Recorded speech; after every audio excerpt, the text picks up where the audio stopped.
Tantangan Elia, sesi 5. Shalom semua. Presentasi ini tersedia dengan gratis bagi hamba-hamba Tuhan, pekerja-pekerja Tuhan.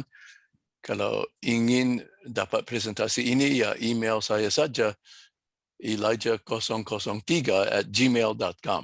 elijah003@gmail. Puji Tuhan. Nah, kita mulai sesi 5. Sebelum kita melanjutkan pengajaran dari minggu yang lalu, saya ingin kasih satu tantangan, sebetulnya satu kesaksian. Pada tahun kira-kira 15-16 tahun yang lalu, saya ada di Uganda, di Afrika. Dan di situ saya bikin seminar di mana cukup banyak orang hadir. Tunggu ya sebentar, harus di-mute semua. Sudah. Jadi di situ di Uganda ada seorang gembala sidang namanya Pastor Jimmy. Dia buka jalan buat kami bikin satu, ini bukan KKR, bukan untuk gereja, tapi satu pertemuan penginjilan untuk menjangkau jiwa-jiwa baru. Ya. Nah, caranya begini. Ya. Kami cari tempat, itu satu kampung dekat pasar. Ya, di situ kami punya speaker, ya, ada 2 kiri kanan pembesar suara, ya. Terus kami punya tim worship, tim penyembahan, mereka mulai menyembah Tuhan, mulai nyanyi-nyanyi, ya, di situ. Terus kebetulan ada orang di pasar, mereka ada di situ lagi nongkrong di situ, mereka dengar itu suara musik, mereka lihat ke arah kami. Terus orang mereka tertarik oleh musiknya, jadi mereka mulai datang, ya. Terus ada kira-kira 100 orang berkumpul, mereka ditarik, dibawa oleh musik yang mereka dengar. Terus saya maju ke depan, saya bilang, saya tanya, siapa di sini mengalami penyakit jasmani dan ingin disembuhkan oleh Tuhan? Silakan angkat tangan yang mau disembuhkan. Dan ini jawabannya, cukup banyak orang angkat tangan. Mereka ini yang mengangkat tangan, mereka semuanya mengalami penyakit dan mereka mau disembuhkan oleh Tuhan. Ya. Jadi ini sebelum saya kabarkan Injil. Kita menyembuhkan orang sakit dulu, sesuai dengan Lukas 10 ayat 9. Jadi banyak orang angkat tangan, menyatakan mereka mau disembuhkan dari sakit penyakitnya. Habis itu, saya suruh hamba-hamba Tuhan, murid-murid Yesus yang baru saya latih dengan tantangan Elia, supaya pergi mendatangi mereka satu-satu, meletakkan tangan atas mereka, menyembuhkan mereka dengan otoritas dalam nama Yesus. Jadi mereka pergi.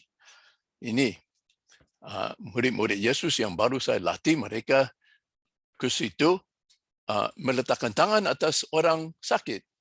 Terus mereka perintahkan dalam nama Yesus sembuh.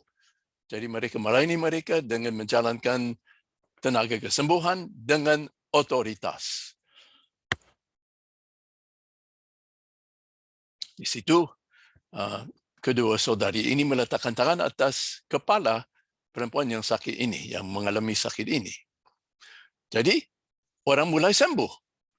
Yang sembuh mereka mendatangi saya dan mereka bersaksi, ya. Perempuan yang pakai baju putih, dia saya punya penterjemah, ya. Terus perempuan ini mulai bersaksi bahwa dia disembuhkan oleh penyakitnya. Cukup banyak disembuhkan, bukan hanya satu, banyak. Mereka antri, mereka akan bersaksi secara bergiliran. Ini perempuan bersaksi, dia disembuhkan oleh Tuhan dalam nama Yesus. Cukup banyak orang, mereka ngantri, tunggu gilirannya untuk bersaksi, untuk beri kemuliaan bagi Tuhan. Ya. Nah, kebetulan ada orang di pasar lagi nongkrong, mereka dengar semua kesaksian ini. Mujizat terjadi. Jadi mereka agak kaget. Perhatian mereka tertarik mendengar begitu banyak kesaksian tentang mujizat-mujizat yang terjadi di situ.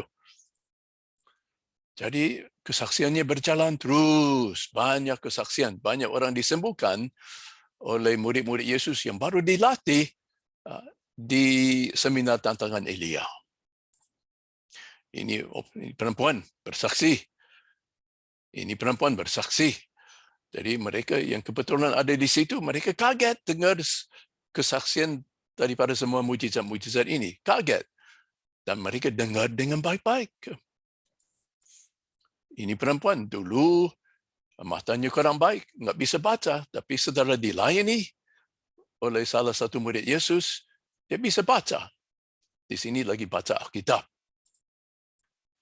Ini anak kecil. Ada masalah di perutnya, mungkin ada tumor di perutnya. Waktu dilayani, dia bisa merasakan kuasa Tuhan bekerja di dalam perutnya, menyembuhkan dia. Dia maju ke depan bersaksi. Setelah itu, saya kabarkan Injil. Saya bilang, mujizat-mujizat ini adalah buktinya Injil itu benar. Dan saya kabarkan Injil itu. Setelah itu, saya tanya, siapa mau bertobat dari dosa dan terima Isa, terima Yesus sebagai Tuhan dan Juru Selamat? Lihatlah begitu banyak orang angkat tangan, menyatakan mereka mau bertobat dari dosa, bertobat dari cari ilmu, bertobat dari cari dukun, bertobat dari cari bomoh, dan terima Yesus sebagai Tuhan dan Juru Selamat. Karena kenapa? Mujizat-mujizat yang mereka baru saksikan jauh melebihi kuasa daripada yang dinyatakan oleh dukun mereka, oleh bomoh mereka. Jadi di sini saya ajak mereka berdoa terima Yesus sebagai Tuhan dan Juru Selamat. Banyak anak kecil juga terima Yesus sebagai Tuhan dan Juru Selamat. Nah, itu Bapak sebelah kanan, dia Pastor Jimmy. Dia gembala sidang yang membuka jalan buat kami, ya, Pastor Jimmy namanya. Dan pada akhir kejadian ini, seminar ini, bukan seminar, pertemuan ini kita semua memuji Tuhan. Kita menyembah Tuhan oleh karena ya begitu banyak kejahatan yang baru dilakukan. Kita semua dengan satu hati memuji Tuhan. Nah, pada hari Minggu berikutnya, itu gereja yang digembalakan oleh Pastor Jimmy, banyak orang baru datang. Penuh. Nah, jadi pada tahun 2006, Pastor Jimmy dia kirim laporan. Dia bilang, wah, Tuhan sudah menjalankan banyak hal-hal lewat pengajaran yang kamu sampaikan kepada kita di Uganda, di Arua. Kira-kira 4 gereja baru dibuka oleh beberapa pemimpin yang hadir pada seminar Bapak. Banyak mujizat terjadi. Banyak mujizat telah terjadi dan masih terjadi hasil daripada seminar tantangan Elia. Terus Pastor Jimmy bilang, gereja yang aku gembalakan sudah bertumbuh. Sekarang jemaatnya 2 kali lipat dulu. Tiap malam ada kebaktian. Dulu cuma saya saja sebagai gembala. Sekarang ada 4 gembala pada gereja kita. Jadi kalian juga bisa menjalankan hal ini, ya. Di Sarawak, di Sabah, kalian bisa berbuat yang sama. Saya percaya. Apalagi di tempat di mana ada longhouse, kalian bisa berbuat yang sama. Amin. Jadi kalian doa. Biar Tuhan buka jalan supaya kalian bisa berbuat seperti ini di Sabah, Sarawak. Sampai satu longhouse, semua percaya kepada Yesus. Amin. Haleluya. Nah, sekarang pengajaran kita melanjutkan. Ini dari minggu yang lalu, Markus 11 ayat 23. 'Aku berkata kepadamu, Sesungguhnya, barang siapa berkata kepada gunung ini, beranjaklah dan tercampaklah ke dalam laut, asal tidak bimbang hatinya, tetapi percaya bahawa apa yang dikatakannya itu akan terjadi, maka hal itu akan terjadi baginya. Nah, ini dari minggu yang lalu. Nah, artinya iman yang memindahkan gunung atau yang menggerakkan gunung yang lebih dalam lagi. Yang lebih dalam lagi. Markus 11 ayat 12. Keesokan harinya, sesudah Yesus dan ke-12 muridnya meninggalkan Betania, Yesus merasa lapar. Dan dari jauh ia melihat pohon ara yang sudah berdaun. Ia mendekatinya untuk melihat kalau ia mendapat apa-apa pada pohon itu. Tetapi waktu ia tiba di situ, ia tidak mendapat apa-apa selain daun-daun saja, sebab memang bukan musim buah ara. Maka katanya kepada pohon itu, jangan lagi seorang pun makan buahmu selama-lamanya. Dan murid-muridnya pun mendengarnya.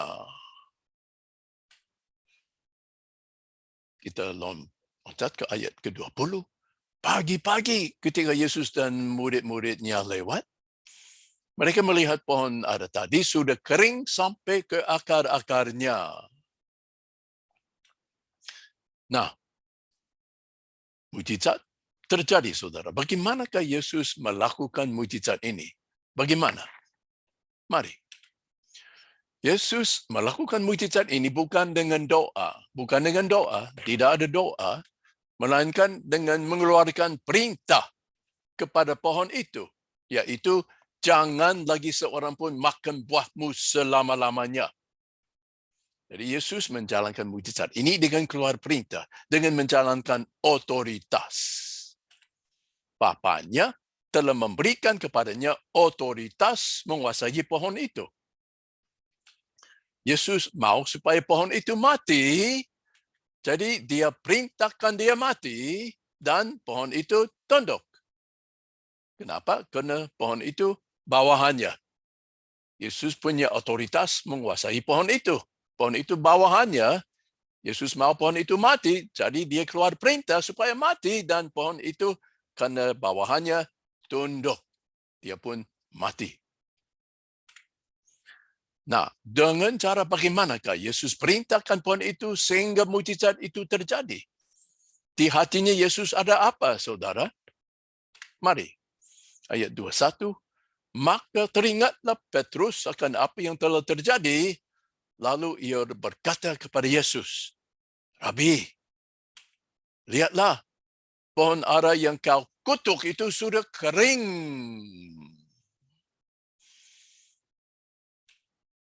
Petrus terheran menyaksikan mujizat itu. Pada ayat yang berikut, Yesus menyatakan bagaimana dia menjalankan otoritas untuk menjalankan mujizat ini. Saudara-saudari, tunggu sebentar. Saya mau ambil air minum. Ya, tunggu ya.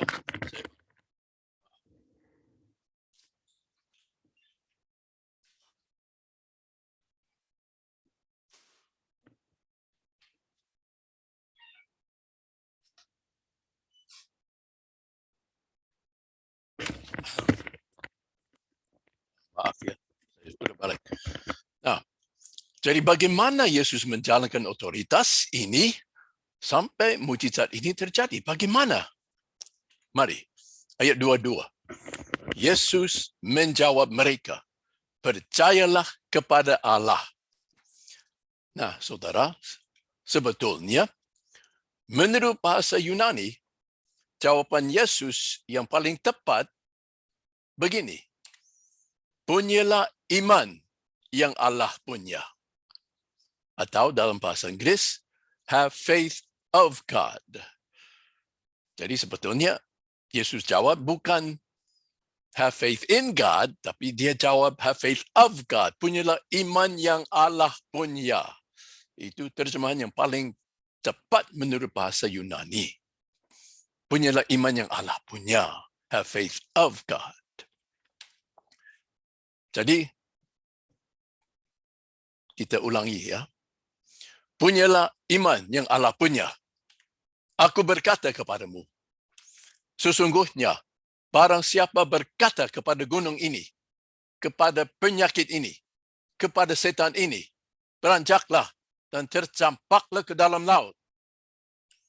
Asal tidak bimbang hatinya, tetapi percaya bahawa apa yang dikatakannya itu akan terjadi, maka hal itu akan terjadi baginya. Jadi begini, imannya Allah itu sama dengan iman yang memindahkan gunung atau iman yang menggerakkan gunung. Sama saja. Imannya Allah, iman yang memindahkan gunung, sama saja.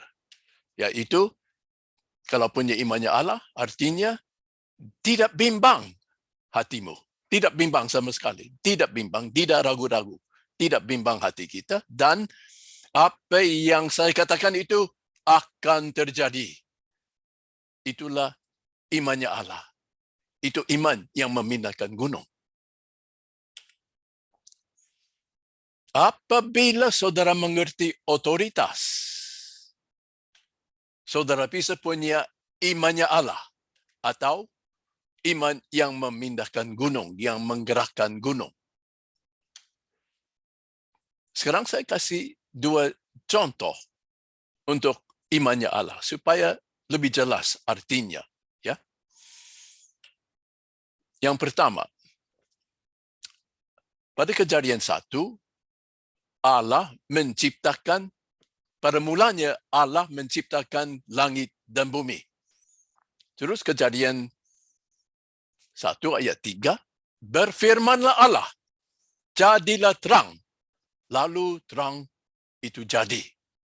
Nah begini, pada waktu Allah berfirman, jadilah terang, apakah di hati Allah bimbang terang itu akan jadi?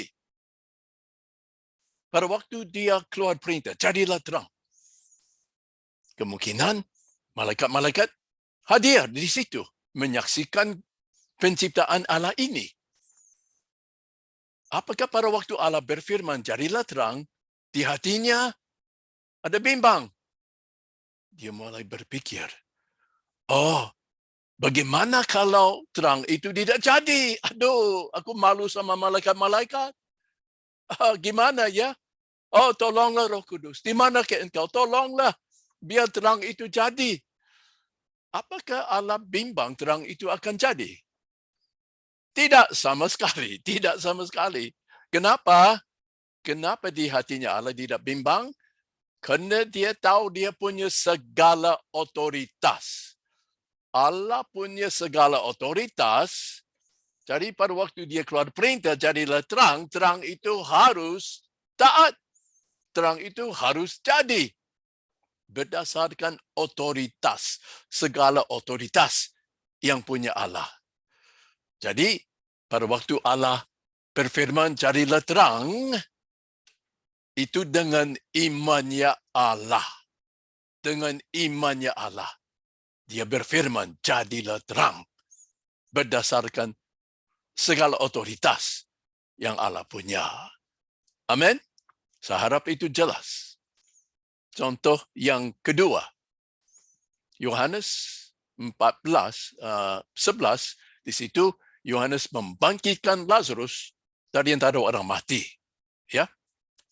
Nah, Yohanes 11 ayat 42. Berserulah Yesus dengan suara keras, Lazarus, marilah keluar.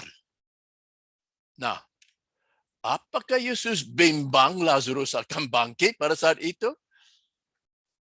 Apakah di hatinya Yesus berpikir, waduh, Marta, Maria, mereka ada di sini. Juga beberapa orang Yahudi juga hadir di sini. Bagaimana kalau Lazarus enggak bangkit? Bagaimana kalau dia enggak keluar? Nanti aku malu. Aduh, malu sama Marta, Maria. Mereka enggak ikut saya lagi. Dan orang Yahudi di sini nanti mereka ketawa. Jadi gimana kalau Lazarus enggak bangkit? Aduh, gimana ya?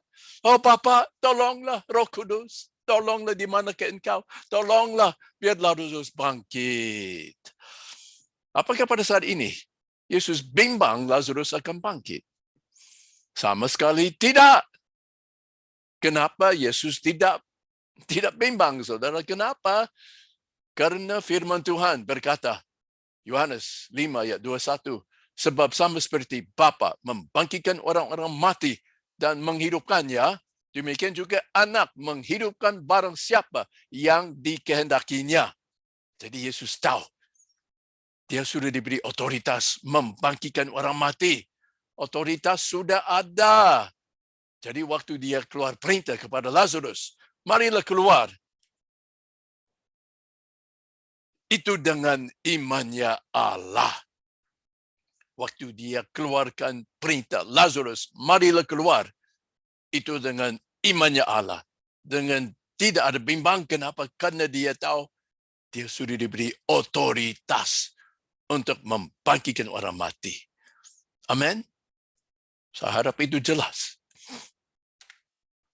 Nah, kalau artinya iman kepada Allah itu berbeda. Berbeda ya. Iman kepada Allah berbeda.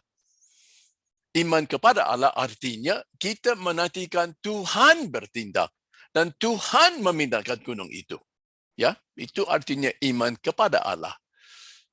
Di mana kita tidak diberi otoritas oleh Tuhan, ya jelas kita harus beriman kepada Tuhan dan menantikan Tuhan bertindak.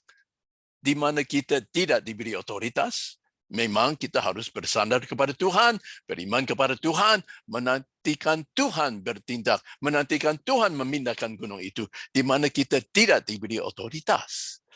Tetapi, di mana kita sudah diberi otoritas oleh Tuhan, di situ kita harus bertindak dengan imannya Allah tanpa bimbang. Imannya Allah artinya kita yang bertindak.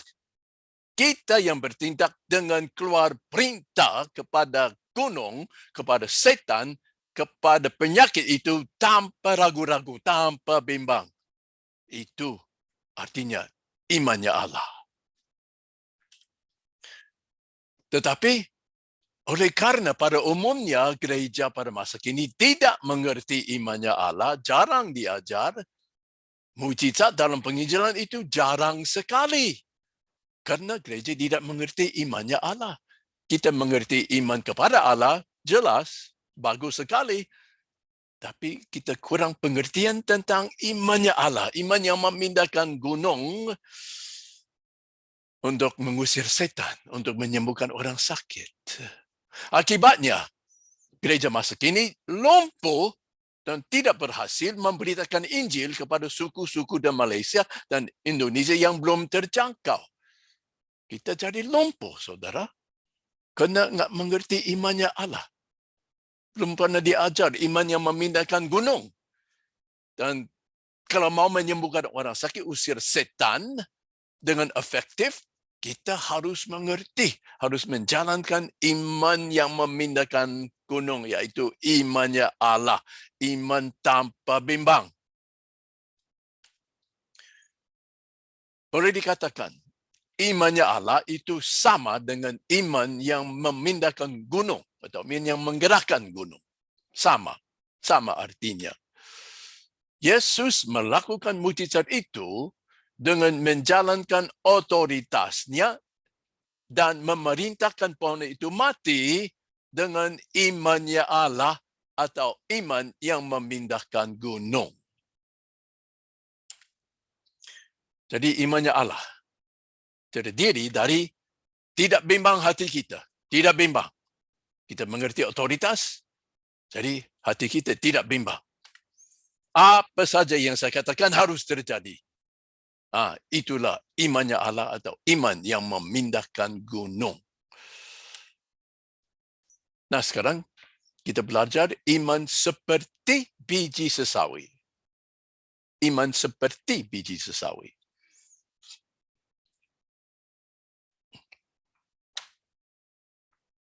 Nah, ciri-ciri daripada biji sesawi begini. Di situ, biji sesawi, ya. Sebiji sesawi yang hampir tidak nampak dapat menghasilkan tanaman yang sangat nampak dan berhasil. Ya, di foto itulah saya di Australia. Tanaman tangguh yang bertumbuh dari biji yang hampir tidak nampak di situ.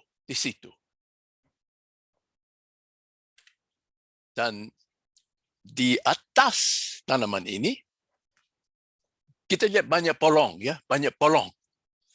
Setiap polong isinya kira-kira 30 biji sesawi. Setiap polong isinya kira-kira 30 biji sesawi. Banyak. Berlipat ganda. Dan setiap biji sesawi kaya minyak. 46% minyak. Jadi bisa dijual, ya. Kalau di supermarket bisa beli, ya. Bisa beli. Nah, misalnya kita mau menghasilkan panen untuk 1 hektar lahan daripada sesawi, ya. Kita mau menghasilkan panen biji sesawi untuk 1 hektar lahan, perlu hanya 2 atau 3 kilo biji. Itu aja cukup. 2-3 kilo biji cukup untuk menghasilkan panen untuk 1 hektar lahan.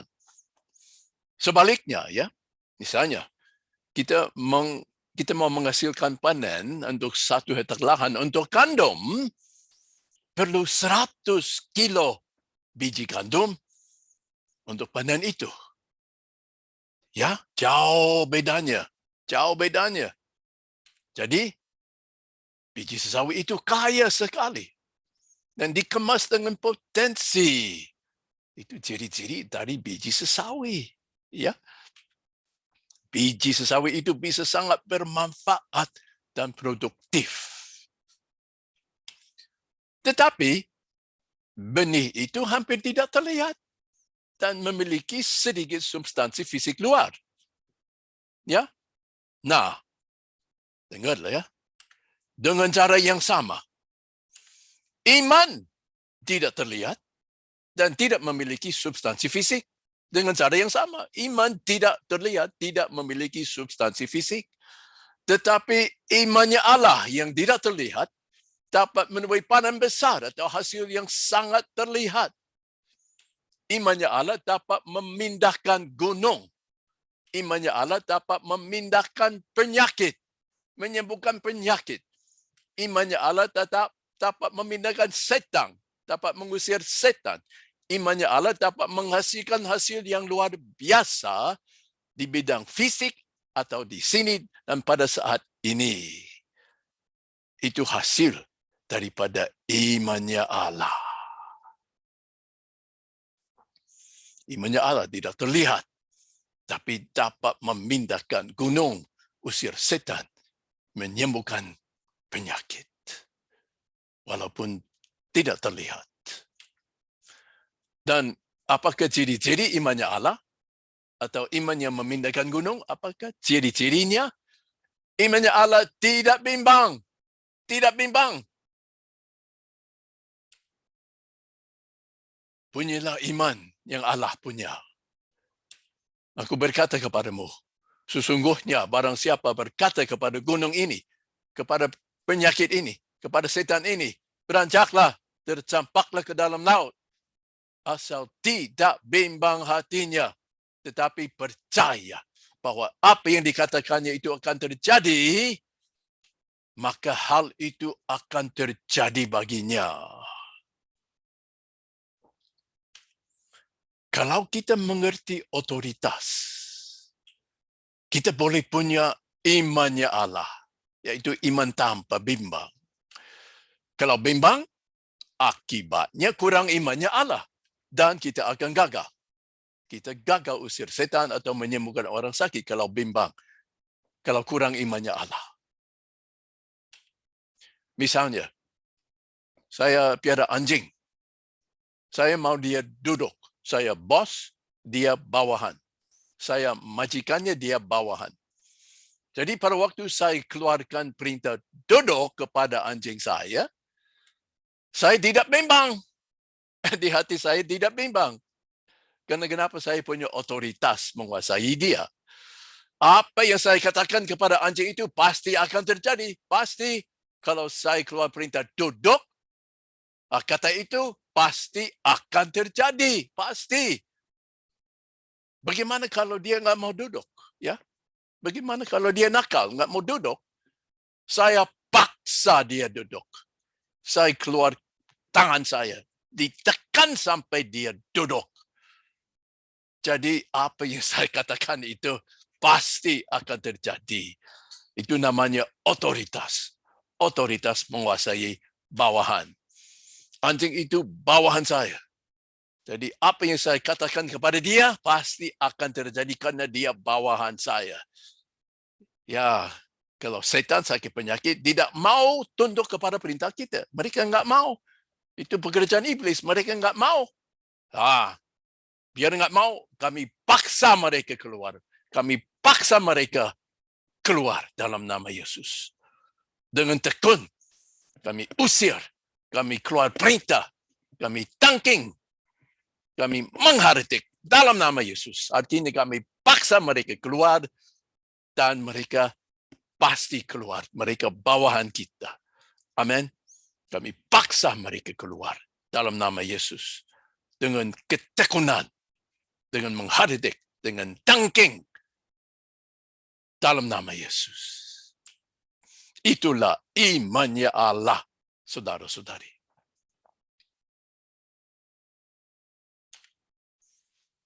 Nah, akibat dari meragukan, kita dapat melakukan apa yang Tuhan perintahkan kita lakukan.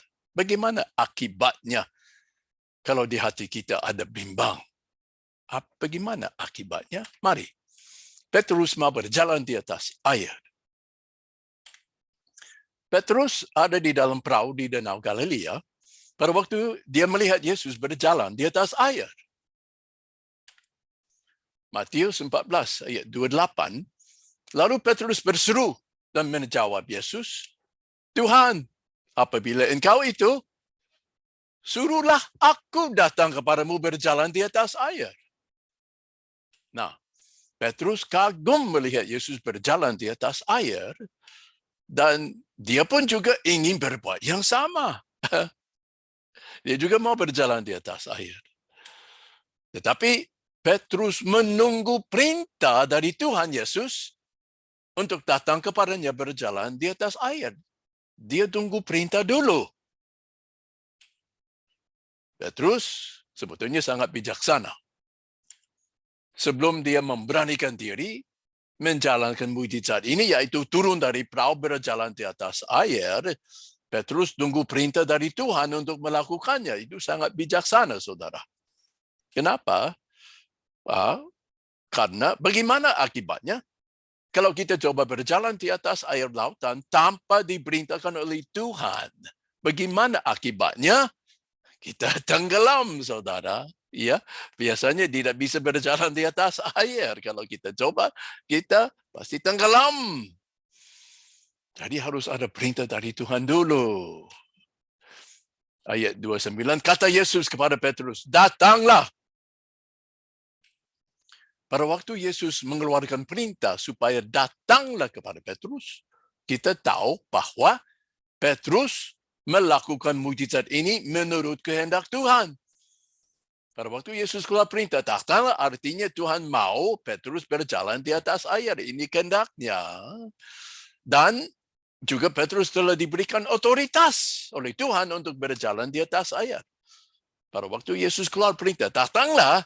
Artinya Petrus diberi otoritas untuk menjalankan mukjizat ini. Artinya Tuhan mau dia berjalan di atas air. Hanya dengan demikian, Petrus memberanikan diri turun dari perahu dan berjalan di atas air. Demikian juga, sebelum kita coba menjalankan suatu mukjizat, kita harus menerima perintah dari Tuhan untuk melakukannya. Tapi kalau kita berani coba melakukan suatu mukjizat tanpa diperintahkan oleh Tuhan, kita kemungkinan ambil risiko. Misalnya, pernahkah Tuhan dengan jelas di dalam Injil perintahkan kita mengusir roh-roh yang di udara? Pernah enggak? Tidak ada, saudara. Tidak pernah Yesus perintahkan murid-muridnya usir roh-roh yang di udara. Tidak pernah. Di keempat Injil, Tuhan tidak pernah perintahkan murid-muridnya menjalankan yang dikatakan perperangan rohani di udara. Tidak pernah diperintahkan untuk melakukan hal ini. Perperangan rohani di udara. Yaitu melawan pemerintah-pemerintah, melawan penguasa-penguasa, melawan penghulu-penghulu dunia yang gelap ini, melawan roh-roh jahat di udara. Nggak pernah, saudara. Nah, kalau kita berani menjalankannya tanpa diperintahkan oleh Tuhan, kita ambil risiko berat sekali. Ya. Jadi saudara bijaksana. Bijaksana. Perperangan rohani di udara, itu risikonya berat, saudara. Bisa ada balasan dari setan-setan yang besar. Ya. Jadi ayat 29 lagi, kata Yesus kepada Petrus, datanglah. Maka Petrus turun dari perahu dan berjalan di atas air mendapatkan Yesus. Petrus lagi jalankan mujizat, lagi berjalan di atas air.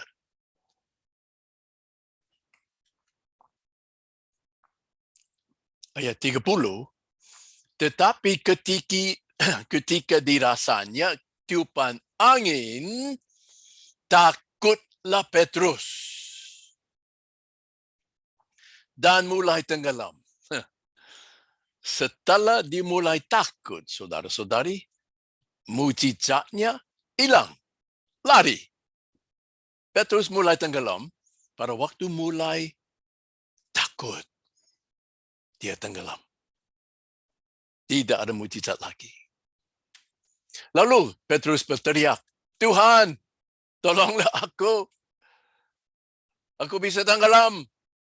Segera Yesus mengeluarkan tangannya, memegang dia. Ya, puji Tuhan, Yesus menyelamatkan dia. Petrus enggak jadi tenggelam.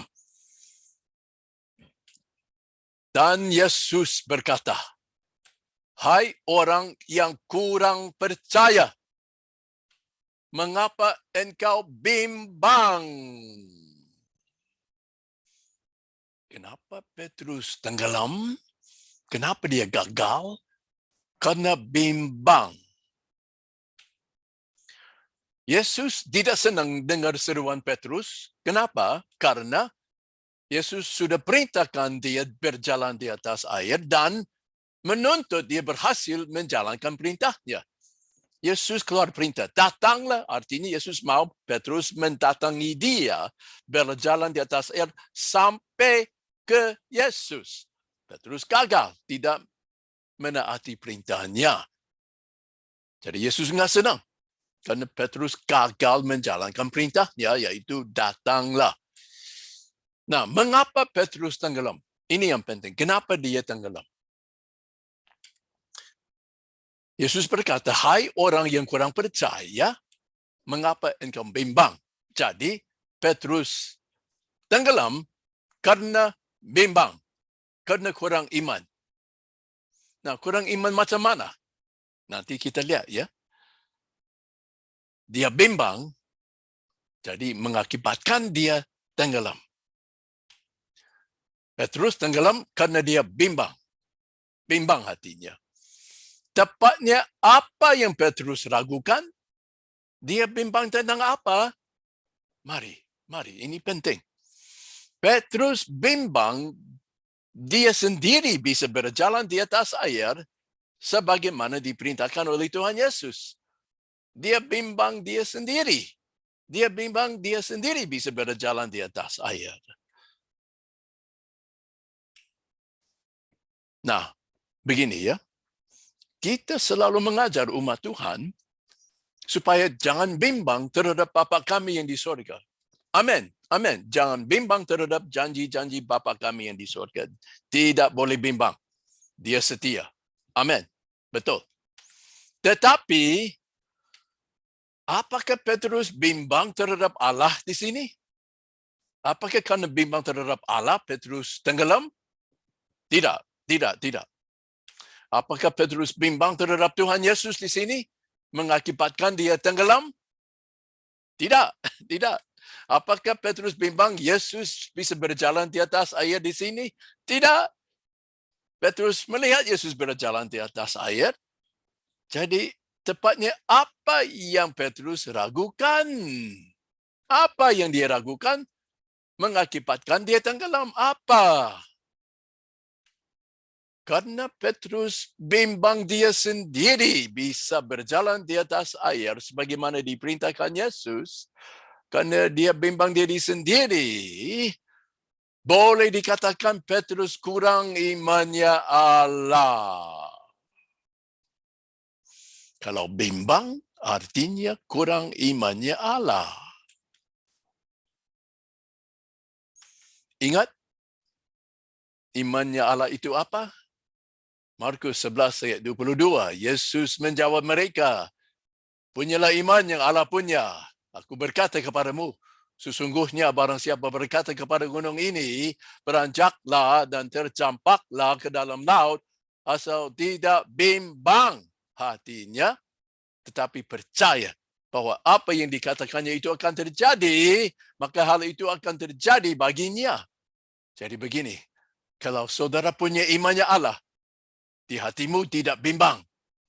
Tapi Petrus, waktu coba berjalan di atas air, bimbang hatinya, artinya kurang imannya Allah. Jadi Petrus tenggelam karena kurang imannya Allah. Dia bimbang. Dia bisa melakukan apa yang Yesus perintahkan dia menjalankan.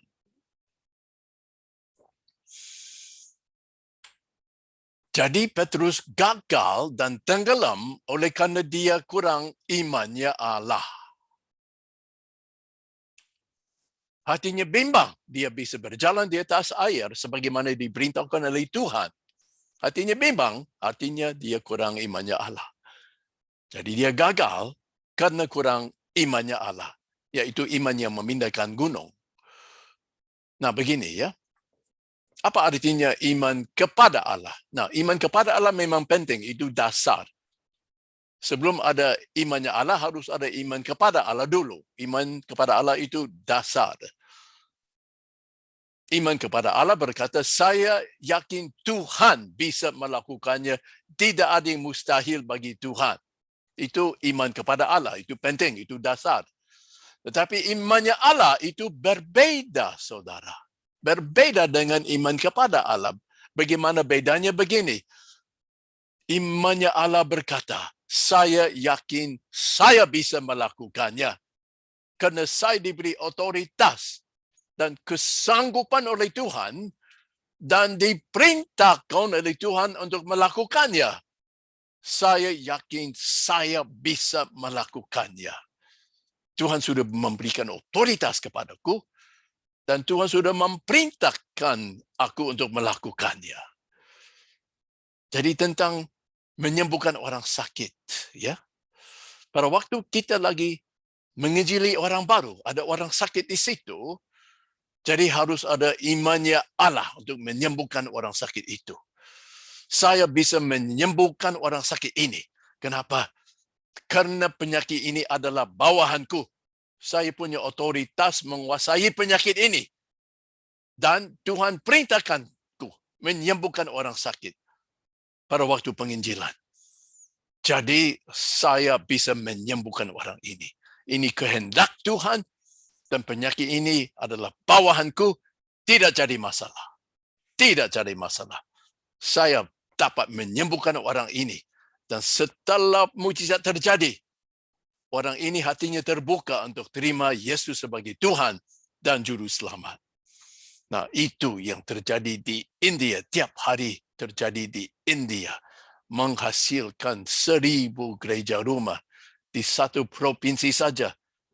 Dalam jangka waktu enggak sampai 4 tahun. Nah, tentu saja. Setiap murid Tuhan seharusnya punya iman kepada Allah. Jelas. Itu fondasi, itu dasar. Yaitu tidak ada yang mustahil untuk Allah. Amin. Apakah setiap murid juga seharusnya punya imannya Allah untuk menaati perintah-perintahnya seperti menyembuhkan orang sakit, mengusir setan-setan. Apakah setiap murid juga seharusnya punya imannya Allah untuk menyembuhkan orang sakit, mengusir setan, dan untuk melayani Yesus secara efektif sehingga takkan ada yang mustahil bagi saudara.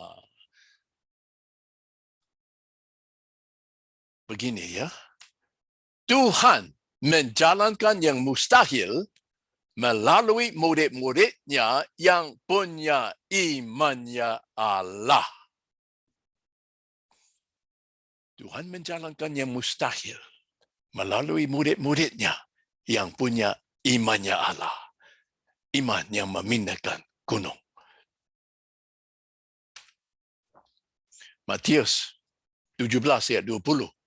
Sesungguhnya sekiranya kamu mempunyai iman seperti biji sesawi saja, kamu dapat berkata kepada gunung ini, kepada penyakit ini, kepada setan ini, pindah dari tempat ini ke sana.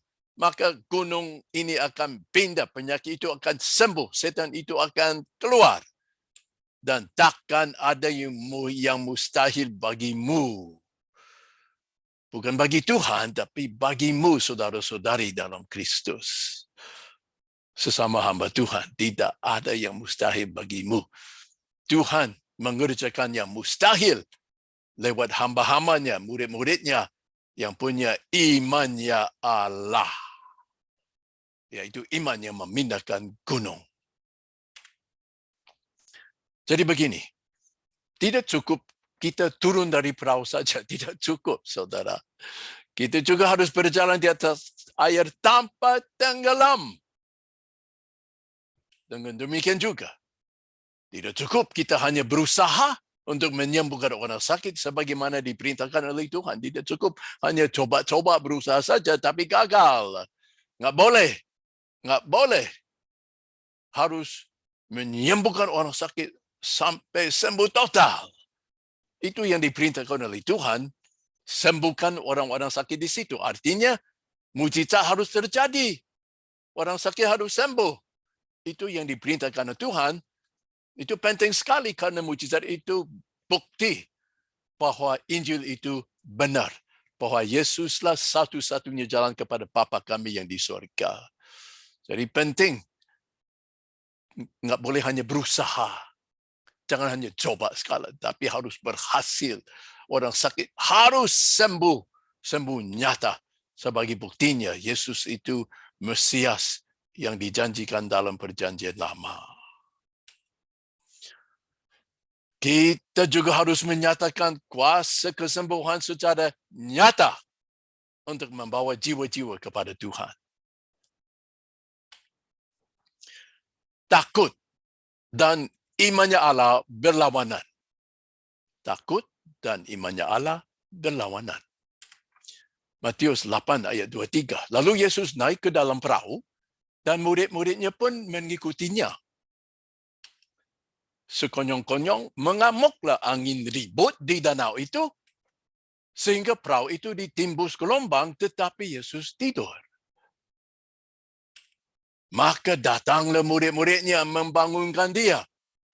Katanya, Tuhan, tolonglah. Kita binasa, kita tenggelam, tolonglah Tuhan. Nah, apakah Tuhan senang dengar seruan mereka? Senang enggak Tuhan? Nah, begini ya.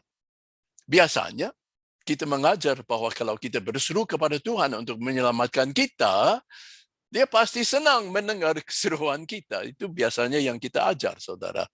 Karena kenapa?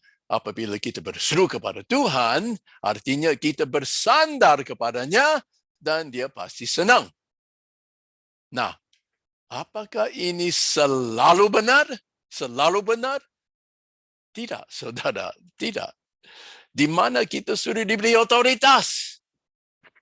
Di situ kita jangan berseru kepada Tuhan. Tuhan tolonglah. Di mana kita sudah diberi otoritas. Nah, kembali ke ayat 25. Maka datanglah murid-muridnya membangunkan dia, katanya, Tuhan, tolonglah kita binasa, kita tenggelam. Ia berkata kepada mereka, mengapa kamu takut? Kamu yang kurang percaya, kurang iman. Lalu bangunlah Yesus menghadap angin dan danau itu. Maka danau itu menjadi teduh sekali. Dan heranlah orang-orang itu, katanya, orang apakah dia ini? Sehingga angin dan danau pun taat kepadanya. Iman macam manakah yang kurang pada mereka, saudara? Iman macam manakah yang kurang pada mereka, saudara? Sebenarnya, Tuhan ingin mereka ambil tindakan apakah, saudara? Daripada berseru-seru, takut-takut, minta Tuhan menyelamatkan mereka. Tuhan ingin mereka ambil tindakan apa, saudara? Kita akan menyelidiki hal ini pada sesi 6 minggu depan, saudara. Minggu depan, sesi 6. Jadi balik lagi, seminggu lagi. Kita mengerti apa yang Tuhan mahu mereka jalankan pada saat itu. Haleluya. Nah, sekarang kita bikin demonstrasi, ya. Saya mau melayani kesembuhan bagi orang yang kurang bisa dengar, yang telinganya. Tunggu ya. Tunggu, saya harus unmute semua.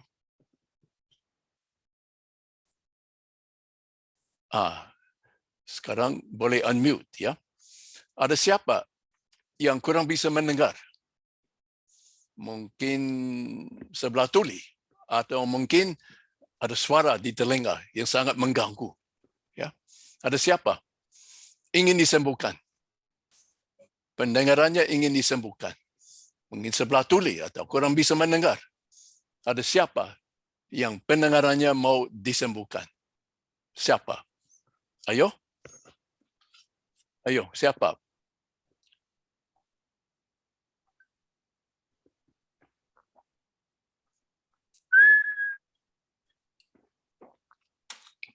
Ya, siapa? Pasti ada. Tidak ada ya.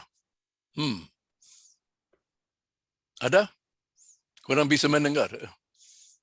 Nah, kalau enggak mau disembuhkan, ya udahlah. Tapi kalau kurang bisa mendengar dan mau disembuhkan, ya silakan maju ke depan. Kita lah ini sampai sembuh. Sayang tidak ada ya. Sayang sekali. Tidak ada. Okey, begini. Siapa yang sakit pinggang? Ya begini ya, waktu demonstrasi kita pilih yang lebih ringan, yang lebih berat itu perlu waktu ya, seperti orang yang kena stroke itu perlu lebih banyak waktu. Nah, jadi pada waktu demonstrasi waktunya agak singkat, jadi kita cari penyakit yang lebih ringan ya. Seperti sakit kepala, sakit perut, sakit lutut, sakit pinggang dan lain sebagainya. Itu lebih gampang. Itu namanya gunung kecil, ya. Kalau stroke itu gunung besar. Kalau orang sudah mati itu gunung besar sekali, ya. Tapi waktu demonstrasi kita pilih gunung yang agak kecil supaya lebih cepat dipindahkan sebagai buktinya daripada pengajaran ini. Jadi siapa? Sakit pinggang, sakit kepala, sakit lutut, siapa? Siapa? Jangan malu ya. Kalau malu enggak sembuh. Tidak ada. Semua sehat-sehat. Mungkin minggu yang lalu waktu pelayanan semua sembuh ya. Semua sakit sudah sembuh minggu yang lalu. Puji Tuhan. Puji Tuhan, semua sudah sembuh. Sudah sehat. Arthur James. Arthur James, yes. Arthur James. Yes. Yes, sakit apa Arthur? Arthur. Oh, Arthur James yang Stroke, betul? Ya. Stroke ya. Boleh angkat tangan dah? Ya.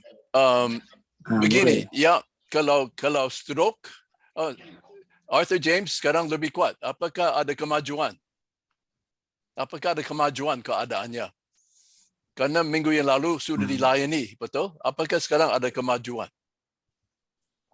Ada selingan sedikit. Ada selingan sedikit lagi badan. Okey. Nah, nanti kalian melanjutkan dilayani lagi. Kalau stroke itu namanya gunung yang besar, jadi kita harus tekun. Mungkin dilayani berkali-kali. Setiap kali dilayani ada kemajuan, ya. Itu caranya. Itu caranya.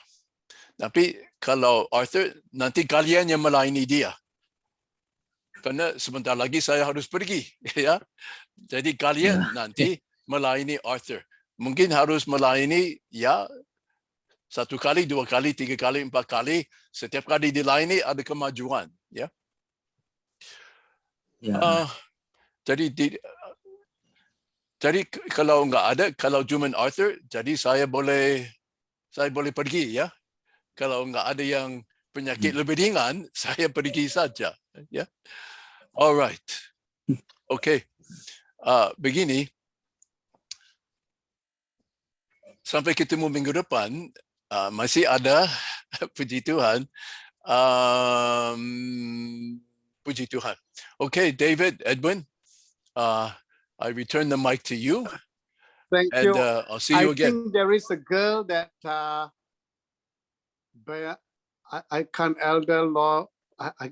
My glasses is not with me. Okay. There's someone who raised their hands just now. Oh, Bibi? siapa? Is it Bibi? Yeah, baby. Okay, ya Bibi ada. Yes. Ya, saya.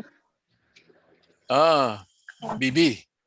Oh, okay, ya, Bibi sakit apa? Oke, saya sebenarnya pastor, saya selalu ada saya selalu ada gangguan mimpi dan Mimpi. mimpi itu semua berkaitan dengan mayat dan kematian. Macam semalam saya termimpi mayat satu keluarga. Aduh. Sebelum itu saya selalu diganggu mimpi yang diri saya sendiri mati dan saya di dalam keranda. Sejak dari itu saya kena anxiety, sangat ketakutan. Jadi ya ini serangan setan, ya. Ini bagi saya jelas, ini dari setan. Bagi saya bukan penyakit, tapi serangan dari setan. Pada waktu Bibi lagi tidur, diserangi setan. Itu penafsiran saya, ya. Jadi begini, kita akan tangking setan ini. Kita perintahkan dia, nanti malam jangan balik selama-lamanya. Tidak boleh balik lagi, tidak boleh menyerang ini Bibi lagi. Begitu saja, ya. Okey. Jadi kita sekarang pelayanan, enggak usah tutup mata. Jadi ikut saya saja, ya. Apa yang saya katakan, Bibi ulangi dengan otoritas. Kita hadik, kita hantam. Amin, begitu. Dan nanti malam sebelum tidur, Bibi diulangi lagi, ya. Sebelum tidur, bilang dalam nama Yesus, malam ini tidak boleh mengganggu saya. Enggak boleh. Dalam nama Yesus, kau pergi. Jangan lagi, ya, begitu, ya. Dengan keras. Amin. Nah, tapi sekarang kita mulai, ya. Sekarang kita mulai. Enggak usah tutup mata karena ini bukan doa, ini menyerang musuh. Amin. Jadi ikut saya aja, Bibi. Dalam nama Yesus. Oke.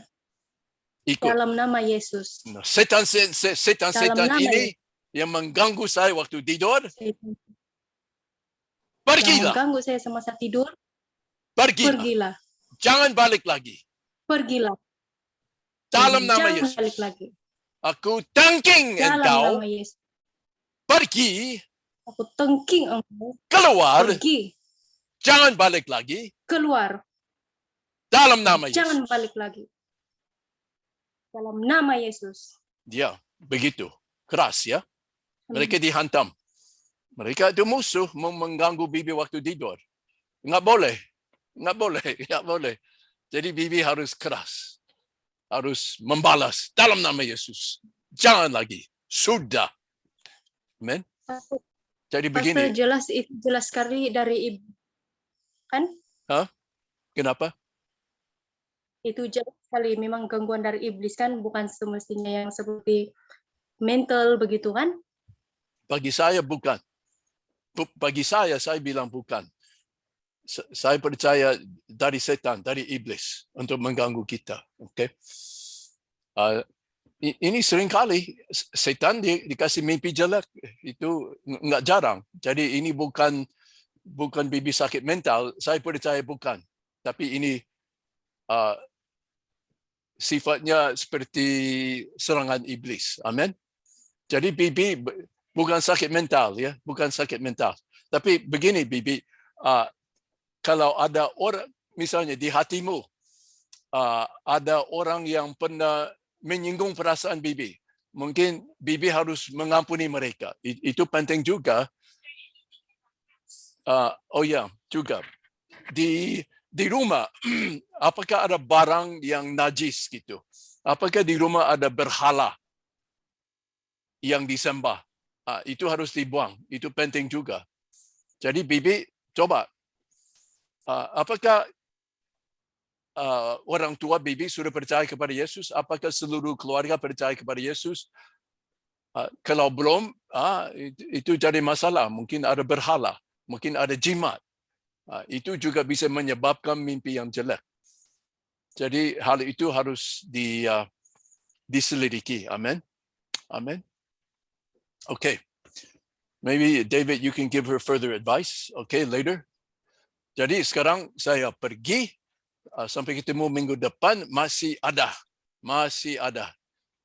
Kita mau belajar membangkitkan orang mati. Amin. Jadi harus balik Amen. kembali. Alright. Okay. Right. Okay. Thank you. Thank Okay, you, Pastor Pastor William. David. Yes. Okay, thank you, Brother Pastor. Edwin, I'll see you again next you. week. God bless Okay. you all. Okay. Okay. Yes. Okay.